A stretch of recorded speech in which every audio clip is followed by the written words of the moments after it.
Riverton, Illinois, is a city of contrasts. On one side, there are tree-lined streets and sprawling mansions. On the other, neglected neighborhoods where the streets are cracked and the houses are falling apart. For years, the Riverton Police Department has been accused of racial profiling, but little has changed. Until now. Brad Collins wasn't always a bad cop. When he first joined the force, he was idealistic, eager to make a difference. But over time, the power went to his head. He started seeing the badge as a weapon, not a responsibility. And he wasn't alone. It was a rainy evening in Riverton's South Side neighborhood.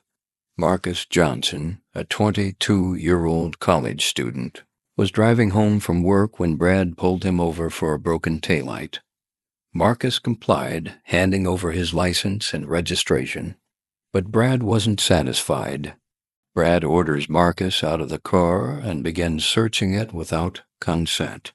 Marcus stood in the rain, hands raised, as Brad tore through his car. "You fit the description of a suspect," Brad said, though he never specified what that description was. When he found nothing, Brad let Marcus go with a warning. But the humiliation stayed with Marcus for years. Tasha Williams was driving her kids home from soccer practice when Brad pulled her over for driving too slowly in Riverton's affluent Oakwood neighborhood. Tasha knew the real reason. She was a black woman in a place where people like her weren't supposed to be.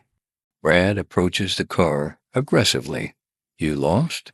he asks, his tone dripping with sarcasm. Tasha tries to explain that she's taking her kids home, but Brad isn't listening. "You don't belong here," he says, leaning into the car. "I suggest you find a different route next time." Tasha files a complaint, but it's dismissed due to lack of evidence.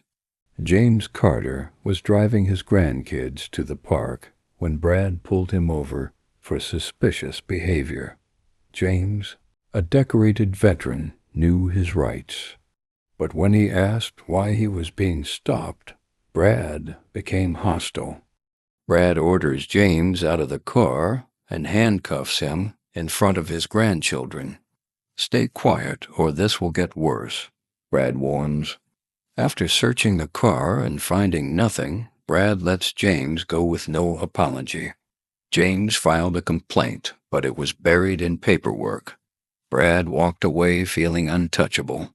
The story shifts to the night Brad pulls over Dr. Evelyn Hayes, a prominent black physician and the wife of Captain Marcus Hayes, the newly appointed police captain. It was a quiet evening in Riverton's upscale Oakwood neighborhood. Brad was on patrol looking for what he called suspicious activity. When he saw a luxury SUV speeding slightly, he didn't hesitate to pull it over. But what happened next would change everything. Brad approaches the car with his usual arrogance. "License and registration," he demands, his tone dripping with contempt. Evelyn hands over her documents calmly, but Brad isn't satisfied. "Nice car," he says with a sneer. "You sure it's yours? People like you don't usually drive around in something like this." Evelyn, though visibly frustrated, keeps her composure. "Yes, it's mine. I bought it with my money." Brad continues to berate her, making racially charged comments and insinuating that she's out of place in the neighborhood. Evelyn, knowing how these situations can escalate, refuses to engage. Unbeknownst to Brad, Evelyn is married to Captain Marcus Hayes. After the stop, Evelyn calls her husband and recounts the incident. Marcus listened quietly, his anger growing with every word. He had heard stories about Brad Collins, but this was personal. For the first time, he saw the department's problems through the eyes of someone he loved. The next day, Brad is called into Captain Hayes' office. "Officer Collins," Hayes begins, his voice calm but firm. "I've been reviewing some recent incidents, and your name keeps coming up. Care to explain?" Brad tries to defend himself, but Hayes cuts him off. I don't tolerate abuse of power in my department, and I certainly don't tolerate racism. Consider this your first and last warning. Hayes launches an internal investigation into Brad's conduct, uncovering a pattern of racial profiling and misconduct. Brad, feeling the walls close in, becomes increasingly paranoid. The investigation reveals damning evidence, body cam footage, witness statements, and complaints from other victims. Brad is suspended without pay, pending further action.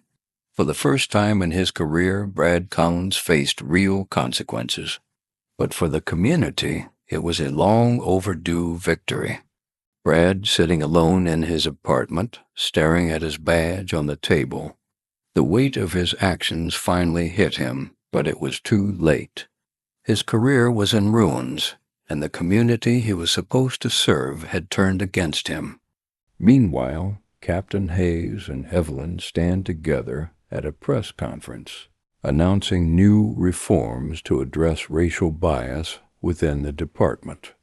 The road to justice is long, but for the first time in years, the people of Riverton felt a glimmer of hope.